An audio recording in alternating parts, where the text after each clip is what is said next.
دا د الینګار د سپان د سیند پر سر تیر شوی هغه پل دی چې د ولسونو حکومت په ګډې همکارۍ جوړ شو. د کندې په سیمه کې د غازیانو په نوم دا پل چې څه باندې 19 میلیونه افغانۍ لګښت پرې راغلی د نیازیو او الکوزیو دوه لوی قومونو سره نښلوي.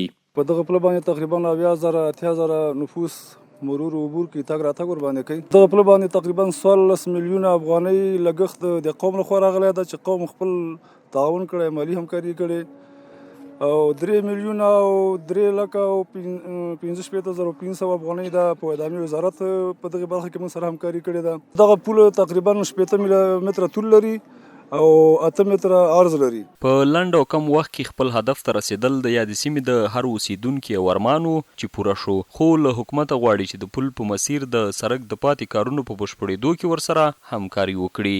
د الله جل جلاله په فضل او کرم سره منګه نن د هغې ورځې شاهدان یو چې دا خوب لیدل و د دې ولس دپاره.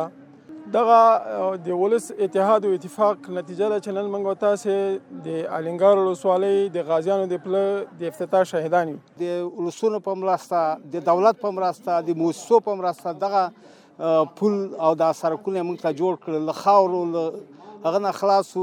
دا د موږ ولسو دپاره سهولت پیدا څه.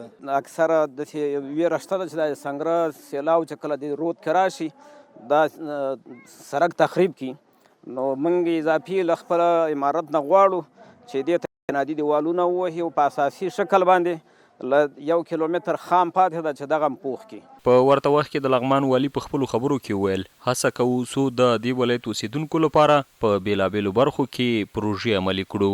دا واده در کوم چې د ما په امکاناتو کې چې موږ سره څومره څه وي هغه ټولو تاسې قربان دي، بلکې زه به کوشش کوم چې له مرکز څخه له مشرتابه څخه د تاسې هغه مشکل که هغه د سړکونو په بخش کې دي او که هغه د صحت په بخش کې ده، هغه د معارف په بخش کې دي، هغه دغه ډېرې مځکې چې سیلابونو او سیندونو ولیدي استنادي دیوالونو په بخش کې دي، زه به انشاءالله دا له مشرتابه سره شریکوم او تاسې ته به هغه ګټه او عامه منفعه کارونه راوړم.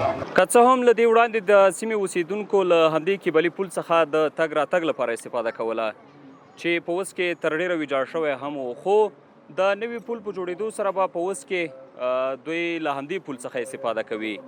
شاکر الله حسن، افغانستان ملي ټلویزیون، لغمان، الینګار ولسوالۍ.